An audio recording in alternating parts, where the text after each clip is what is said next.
How is it going, people?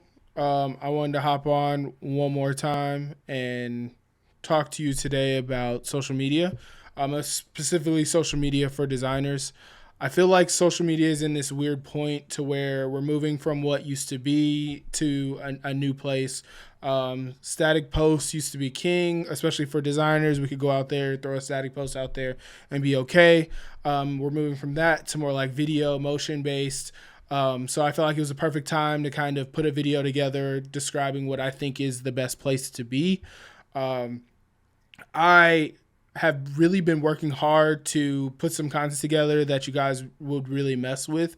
So again, let me know what you guys are looking for, what you're wanting out of design, and what you want to know about design. And if you feel like you like being here and you want to see more of me, go ahead and drop me a like and subscribe. Some of the social media platforms that I have on here might not be considered traditional social media, but hang on with me for just this video and I'll let you know why I think some of these will be where social media is moving. Um, a lot of this video was me thinking about Instagram especially. So I feel like we should start with that. I feel like Instagram is struggling. So we're gonna go ahead and put them first off. I know this is a big move. First off, we're gonna put them and rank them at D. And some of my thoughts on Instagram at the moment is I feel like Instagram just doesn't know who they want to be. We went through the whole phase of Snapchat coming around, Instagram stories becoming a thing. And now TikTok has come around and it feels like Instagram really wants to be TikTok. So again, with that move, we're kind of seeing static posts being cranked all the way down to where you get like 0 to no interactions, which is fine. But Instagram has chosen to make us use their Reels platform, their Reels part of their platform, and Reels is terrible. The builder, the tools they have with it, not good. You go to add captions, the captions look terrible. Just building Reels in it doesn't feel right. It doesn't feel intuitive. It doesn't really make much sense. So that's even just starting at building Reels inside of Instagram. Now let's talk about like posting them and posting Reels. It seems like you get interaction whenever you use their tools and everything, but it doesn't feel like any of the interaction is actually real. You'll go and look at the people who are like liking or commenting on the post, and it seems to be a lot of bot interaction somehow. Like somehow they're trying to push the use of Reels, so they're cranking up the use of the bots in the background, and it makes it seem like you're getting interactions and views when nothing's really happening. I've posted so many Reels, and I have gotten from 200 views to 11,000 views, and 0 follows, 0. I've gotten comments, but most of the comments being the people who already follow me and who are looking for that type of information. So it seems like something's not right, and I just feel like Instagram has gone all the way in on Reels, but I think people might be gone before they get them all calibrated right and working the way that they want them to. So I'm just gonna go ahead and put Instagram at the bottom. It's one of those things where it's like it feels like you're on a ship and it really is sinking. So I don't really. I'm looking for other places to take my talents. It's kind of what's going on right now. So we'll kind of keep an eye out on Instagram, but at the moment we're gonna go ahead and rank them at D.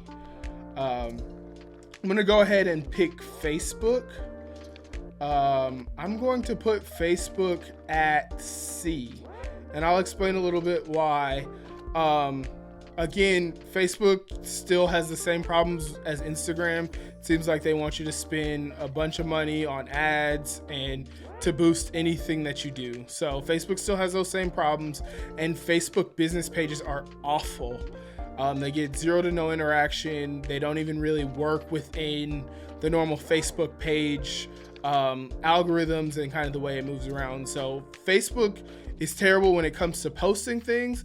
the saving grace that puts Facebook at sea, I would say, is the fact that you can build groups. Being able to build your own groups, I feel like is going to be the thing of the future. That's where social media is going. It doesn't seem like a lot of people want to be in these big global pools with other people. They kind of want to be in their own niche environment where they can feel more comfortable, feel more listened to. And I think Facebook groups allow people to do that. And I think a lot of the reason that people still have Facebook is because they're in groups that they don't want to get out of. I know that's the truth for me, is I have some groups on Facebook that I just enjoy still being in. I feel like I get information from. So I haven't necessarily left all the way. So that's what kind of puts Instagram lower than Facebook. Let's go ahead and we'll go to LinkedIn. I will put LinkedIn at probably B. I've done a lot of, I won't say it's like great for interaction. People who are connected with you will see your stuff, so you do get it viewed. I put LinkedIn a little bit higher because I feel like when it comes to being a professional and doing design professionally, it's a place where you want to be. So you want your work to be alongside your kind of resume, which LinkedIn also tracks. So it allows you to keep everything that you're doing in one place and maybe run into some other folks who are in or are part of different businesses. So it's built more as a place for where people do business. So that's why I would kind of put LinkedIn in the middle. Again, it doesn't get you a ton of interactions, but I feel like it's an image thing. You want to make sure that your image looks like you're a professional, and LinkedIn's a professional app. That's how I feel about that one. So let's move on.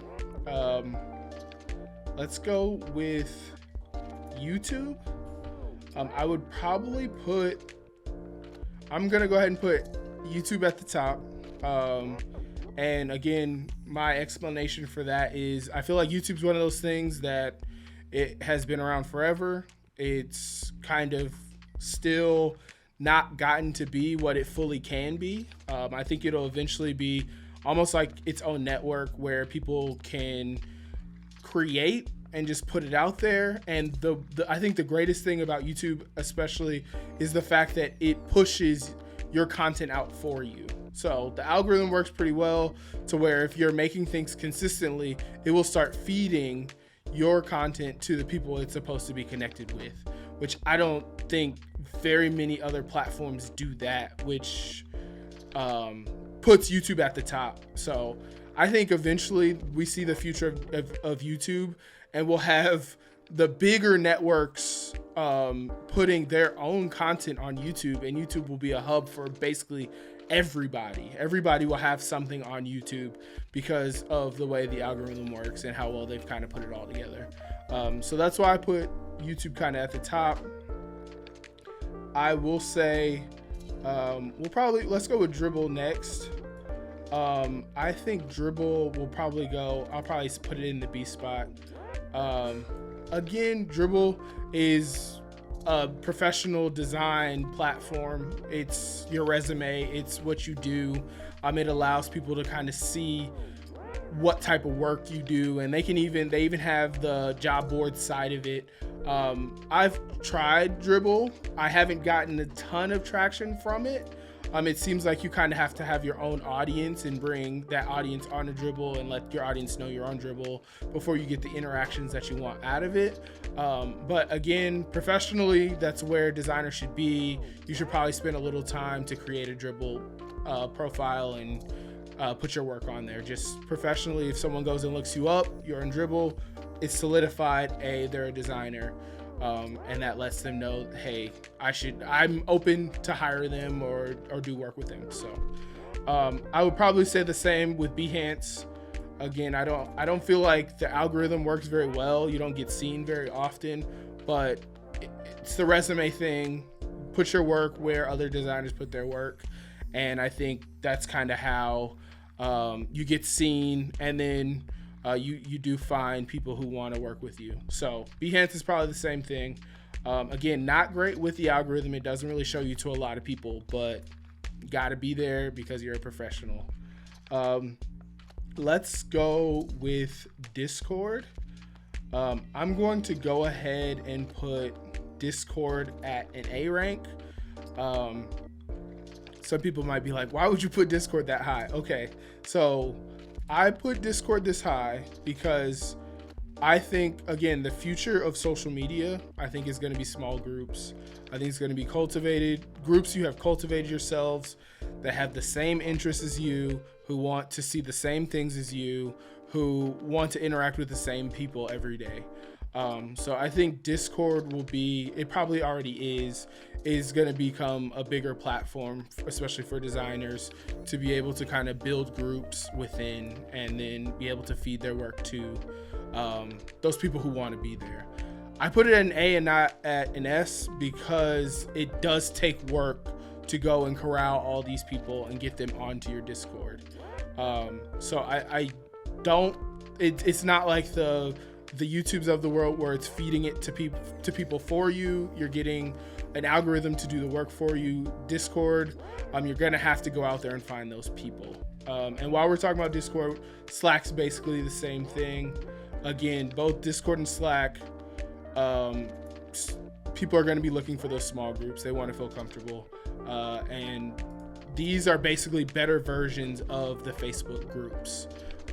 So like I was saying at the beginning of the video, I think these two are probably a surprise to even be on the list.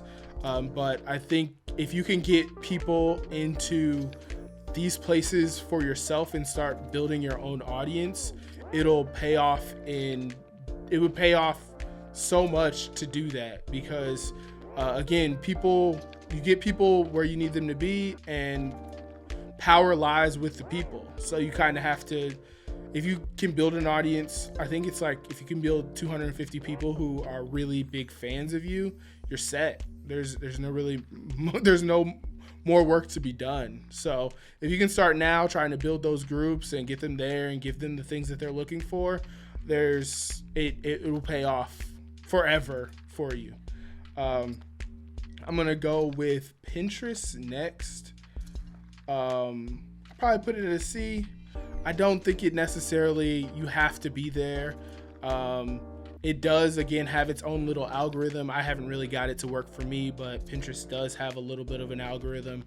And it's great for searching. People go look for inspiration there. So again, just like Dribbble and Behance, I think if there's places where people go and look for inspiration and for work and stuff, you should be also putting your stuff there too. Just understand that it seems like the algorithm doesn't work a ton. It doesn't really put you out there a ton, but there's possibilities. For some of these, I feel like, especially the Dribbles and the Behance and the Pinterest, if you decide to pick one and just really go for it, there's nothing that can really be lost. So, and just give it a try. Next one I'm going to do is Twitter. I'm gonna put Twitter at B. I think Twitter is one of those things for designers that doesn't really get used a lot, but there is a pretty big upside. It seems like there's a lot of people on Twitter, and you have access to some people who might work for a Nike or might work for some of these bigger brands. And on Twitter, people don't have as many followers or tons of followers. So you might be able to sneak in and make a connection on Twitter just off of messaging somebody. So I think that kind of puts it a little bit higher than everything else.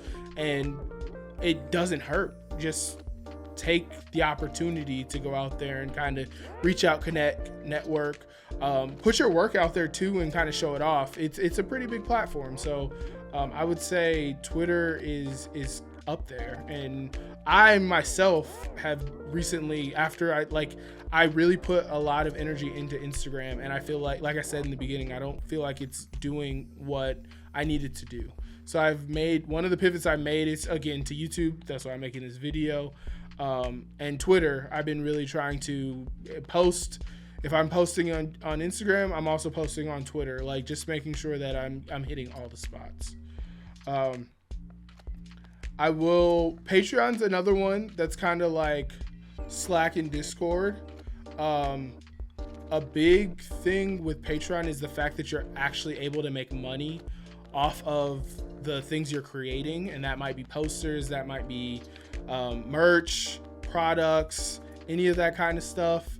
You're able to get people, again, you have to do the work to get people there, but there's a lot of upside in once you get people there, they're actually able to fund some of the stuff you do and some of the stuff you want to do. So Patreon gives us the opportunity to, again, make money consistently and make money off of the things outside of working with clients, which I think is huge.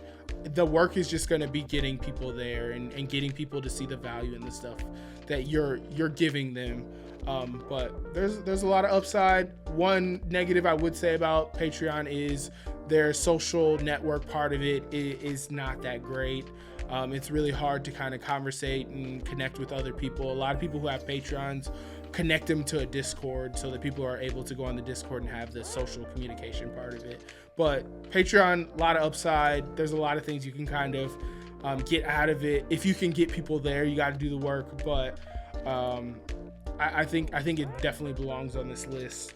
The last one is TikTok, and I think TikTok again goes in the S tier.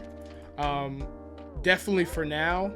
I feel like it, again, when you have a platform that is hungry, is new, it does a lot of work to push your content for you. Like the YouTubes of the world, I feel like Instagram used to be like this in the beginning. It was really working hard to push you out there. So if you can, I know TikTok's a lot, it seems to be a lot faster. So you just have to find the right rhythm with the content that you want to make and just start. And I know a lot of people who do design are used to doing stagnant posts. Just think about it in a different way. Find a way to take that, say you upload a new brand that you've created, take that brand and digest it a little bit and turn it into something that works in a video, like scrolling through a brand guide or talking through your thoughts of how you even got to the brand. Just something that's quick, dirty, easy. It seems like TikTok, people aren't really doing a lot of editing. It's really easy to just throw something together that makes sense, that's clear to the point, and put it out there and be perfectly okay. And take advantage of the fact that TikTok is pushing that content for you. So that's all of the platforms that I thought were important. I hope this video helps. I know when I first started, I didn't have this type of help. I didn't really go seeking it. So I really just spun my wheels and tried to put myself in a bunch of different places. I got traction on Instagram, and that was about really it. And now that Instagram's kind of shifting, it's time to kind of do some other things, give some other things a try. And my biggest suggestion here and my biggest tip is to don't feel like you're stuck or you're having allegiance to something. Always be willing to change, try something new, try a different type of content, try to make it look a different way. Always be willing to change and grow. The only constant is change. So we have to go ahead and be a part of that and understand that things are going to look different. So I hope that helps. Again, if you like this content, mess with this content, go ahead and drop me a like and subscribe, and I will see you on the next one.